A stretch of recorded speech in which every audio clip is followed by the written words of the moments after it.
हम इस देश में कास्ट एबोलिशन एक्ट लाना चाहते हैं। इस देश में there will be no caste in India. इसका सीधा सा मतलब ये है कि आपको गुलाम बना दिया गया है और आप गुलामी की जंजीरें नहीं तोड़ना चाहते हैं। और देश को धर्म की अफीम चटा दी गई है। धर्म की अफीम चटाने की वजह से आज देश में संघर्ष नहीं हो पा रहा है। नहीं, और दिल्ली की जनता ये चाहती है कि हमें दोनों ही भ्रष्टाचारी नहीं चाहिए, लेकिन कोई सड़क पे आने के लिए तैयार नहीं है। आज स्थिति ये है कि ये जो केंद्र और राज्य की सरकारें हैं और जो निगम की सरकारें हैं, ये एक दूसरे को बड़ा भ्रष्टाचारी बताने में तुली हुई हैं। तो आपकी अपनी पार्टी पीपल्स ने दिल्ली और देश की जनता के प्रति अपना दायित्व समझते हुए हम एक कैंपेन शुरू करना चाह रहे हैं। वो कैंपेन आज से ही हमारा स्टार्ट होगा और आज से लेकर 15 अगस्त तक हम दिल्ली की जनता को, दिल्ली के प्रत्येक वोटर के घर घर हम जाके ये बात बताना चाहते हैं कि दिल्ली की जनता तय करे कि दिल्ली में कौन बड़ा भ्रष्टाचारी है। एक तरफ भारतीय जनता पार्टी 26,000 करोड़ के घोटाले की बात करती है आम आदमी के खिलाफ, और दूसरी तरफ केजरीवाल जी 13,000 करोड़ के घोटाले की बात करते हैं कि 13,000 करोड़ का घोटाला एमसीडी में हुआ है।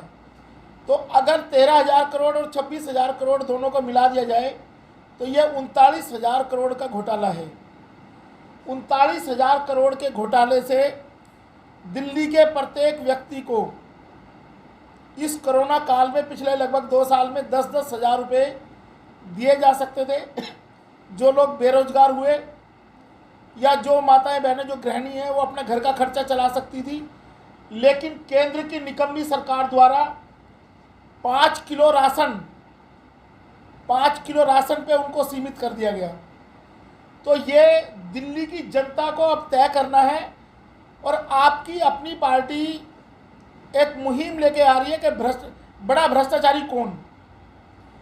कौन बड़ा भ्रष्टाचारी है, कौन छोटा भ्रष्टाचारी है। दिल्ली की जनता बताए, आम आदमी बड़ी भ्रष्टाचारी है या भाजपा, और दोनों एक दूसरे के छोटे और बड़े भाई बने हुए हैं। पूरे मीडिया पूरे नेशनल लेवल पे कैंपेन चलाया हुआ है। आज एमसीडी में इतना बड़ा घोटाला हो गया, आज क्लस्टर बस के खरीद में इतना बड़ा घोटाला हुआ। तो ये सारी चीज़ें जो चल रही हैं दिल्ली में, ये क्यों चल रही हैं, इसके पीछे एक बड़ा कारण है और एक सोची समझी साजिश है इन दोनों पार्टियों की।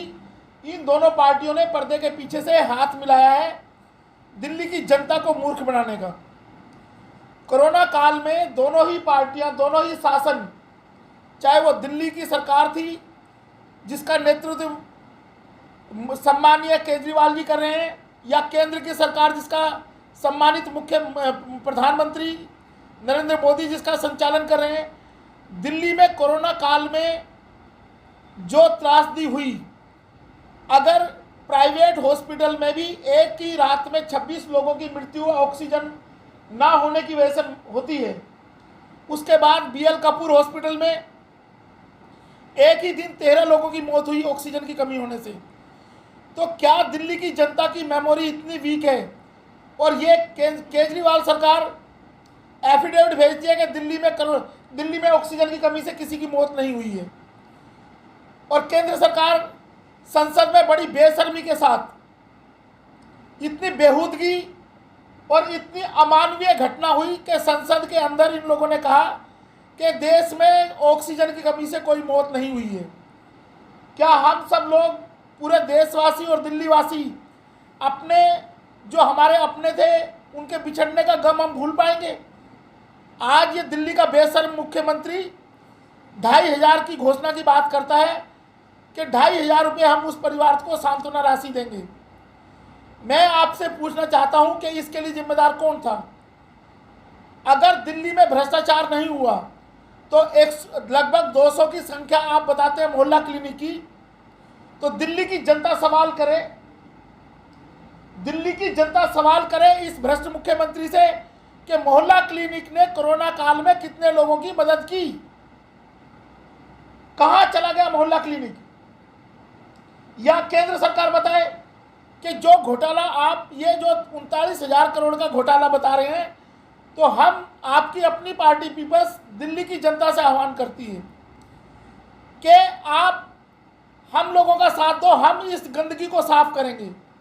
ये जो दोनों गंदगी, जो छोटा भाई और एक बड़ा भ्रष्टाचारी, एक छोटा भ्रष्टाचारी एक दूसरे के खिलाफ बने हुए हैं, तो इस भ्रष्टाचार को समाप्त करके, और ये जो 39,000 करोड़ का घोटाला है, इस 39,000 करोड़ के घोटाले को हम रिकवर करके दिल्ली की प्रत्येक गृहिणी, प्रत्येक बेरोजगार को 10-10 हज़ार रुपये हम मुहैया कराएंगे। एक और बड़ी घटना थी कि दिल्ली के झूठे मुख्यमंत्री ने सभी ऑटो ड्राइवर, ऑटो रिक्शा चालक, उनको 5-5 हज़ार रुपये देने की घोषणा की, लेकिन यह एक झूठ का पुलंदा निकला। जितने भी जो ऑटो चलाने वाले लोग हैं या जो टैक्सी चलाने वाले लोग थे, आज उनकी हालत जाके देखो बद से बदतर है। तो इस माहौल में आपको फ्री वाईफाई की बात करते हैं, आपका जहां 10,000 20,000 रुपये आपको मिलने थे, उसके बदले में आपको 5 किलो राशन की लाइन में लगा दिया सरकार ने, ताकि आप बेरोजगारी की बात ना कर सको। कोरोना का दर्द भुलाने के लिए और कोरोना की त्रासदी को मिटाने के लिए दोनों पार्टी एक दूसरे से पर्दे के पीछे हाथ मिलाए हुए हैं और भ्रष्टाचार के नाम पे लोगों का गुमराह करने की कोशिश कर रहे हैं। अगर ये दोनों पार्टी ईमानदार हैं तो हम आपकी अपनी पार्टी की तरफ से पूरे देश का, दिल्ली का आह्वान करते हैं कि आप 13,000 करोड़ और 26,000 करोड़ के सबूत पेश करें दिल्ली की जनता के डोमेन में। अगर आपके पास सबूत हैं तो हम कानूनी कार्रवाई करके दोनों सरकारों के खिलाफ भ्रष्टाचार विरोधी कानून के तहत हम आप दोनों सरकारों के खिलाफ मुकदमा दर्ज कराएंगे। आप भ्रष्टाचार, आप जो भी एलिगेशन लगा रहे हैं डेली अखबारों में, ये जो नूरा की कुश्ती चल रही है दिल्ली में, आप इसके सबूत तो पेश करो। या आप दोनों ने हाथ मिला लिया कि जनता के पैसे का, जनता की गाड़ी कमाई के पैसा, जो टैक्स का पैसा है, उसको डकार लेंगे और उसके बाद जनता को गुमराह करके 6 महीने बाद निगम में एक दूसरे की सीटें बांट लेंगे। तो मैं दिल्ली की जनता का आह्वान करता हूं कि हम इस मुहिम के खिलाफ एक अभियान चला रहे हैं। आज से ही हमारा अभियान शुरू है कि दिल्ली की जनता तय करे छोटा भ्रष्टाचारी और बड़ा भ्रष्टाचारी कौन है, और 39,000 करोड़ के पैसे का हिसाब दें।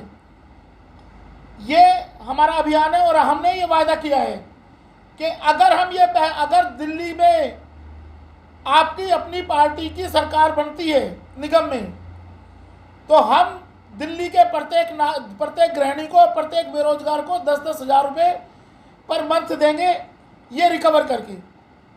ये हमारी ऐसी आपको घोषणा है और साथ साथ हम इस पर कैंपेन भी चला रहे हैं।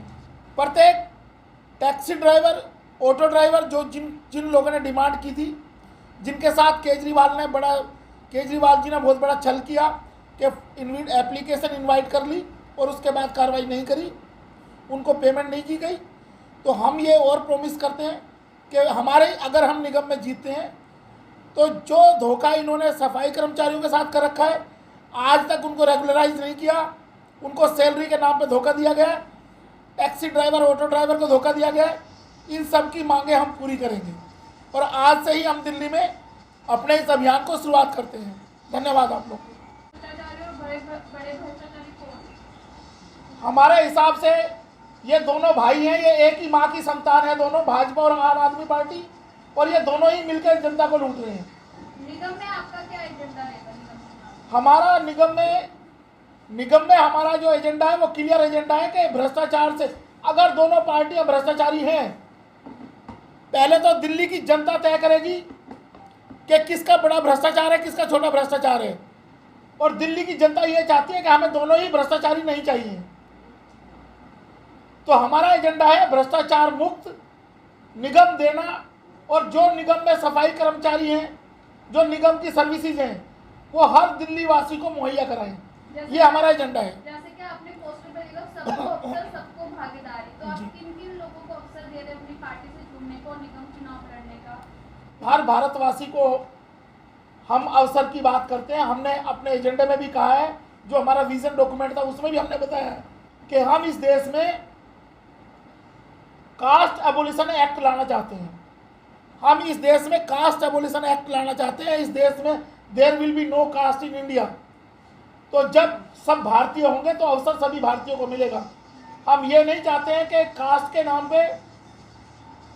नाम पे रिलीजन के नाम पे कोई ऊपर है कोई लोअर है, वो चीज़ हम नहीं चाहते। हमारा ये एजेंडा है और हमने पार्टी के कॉन्स्टिट्यूशन में भी ये चीज़ें रखी हुई हैं। सर 26,000 करोड़ रुपए का आगे कोई हिसाब नहीं मिला तो आप क्या करेंगे? 26,000 करोड़ का हिसाब अब ये भारतीय जनता पार्टी देगी या आम आदमी पार्टी देगी, क्योंकि एलिगेशन इन्होंने, नहीं तो हम इन दोनों पार्टियों के खिलाफ सीबीआई इंक्वायरी के लिए दिल्ली हाई कोर्ट में रिट फाइल करेंगे कि ये जो पेपर इन्होंने बार बार लगाए हैं, पोस्टर लगाए हैं, इसके सबूत दोनों पार्टियां पेश करें, नहीं तो इन दोनों पार्टियों के खिलाफ सीबीआई जांच की हम हाई कोर्ट से मांग करेंगे।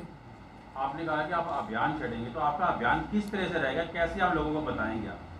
हमारा प्रत्येक कार्यकर्ता, हमारे प्रत्येक निगम के सदस्य और जो हमारी पार्टी का संगठन है वो एक एक घर में जाएगा और ये हमने इसके लिए एक हैंडबिल तैयार कराया है। पहले हम इसका कैंपेन चलाएंगे, इसके बाद 15 अगस्त से हम आपकी अपनी पार्टी पीपल्स 15 अगस्त से दिल्ली को भ्रष्टाचार से आज़ादी दिलाने का अभियान रथ यात्रा के माध्यम से शुरू करेगी। हम दिल्ली को भ्रष्टाचार मुक्त दिल्ली बनाने के लिए जैसे हमने पहले भी रथ यात्राएं चलाई हैं, एक और अभियान चलाएंगे, भ्रष्टाचार मुक्त दिल्ली। आज़ादी की लड़ाई दिल्ली की जनता की भ्रष्टाचार से आज़ादी की लड़ाई होगी और 15 अगस्त से हम इसका श्री गणेश करेंगे। सर जो आप कह रहे कि 13,000 और 26,000 करोड़ दोनों को जोड़ के, ये हम नहीं कह रहे, ये भारतीय जनता पार्टी और आम आदमी कह रही है। और आपने देखा होगा पिछले एक साल में लगातार पोस्टर लगे हैं, होर्डिंग्स लगे हैं, और आज भी अगर आप अभी का न्यूज़पेपर उठा कर देखेंगे तो एक तरफ आदर्श गुप्ता जी भ्रष्टाचार की बात कर रहे हैं, दूसरी तरफ दुर्गेश पाठक। अभी अगर आज का अखबार भी देखेंगे, ये दोनों ही पार्टियां भ्रष्टाचार की बात कर रही हैं। हम इस घिनौनी राजनीति और भ्रष्टाचार के मुद्दे पे लोगों को गुमराह जो किया जा रहा है कोरोना काल की त्रासदी से दूर करने के लिए, हम इस राजनीति का विरोध करते हैं। रामवीर चौहान जी महंगाई की बात करें तो महंगाई बात क्या कहना चाहेंगे? डीजल हो या पेट्रोल हो या घरेलू गैस हो, दिन पे दिन बढ़ती जा रही। केंद्र सरकार ने इस देश के जनमानस को धर्म के नाम पे इतनी बड़ी अफीम पिला दी है कि आज इस देश का युवा जियो के नाम पे फ्री वाईफाई लेके सिर्फ मोबाइल की उंगलियां दबा रहा है, वो संघर्ष नहीं करना चाहता है। और देश को धर्म की अफीम चटा दी गई है।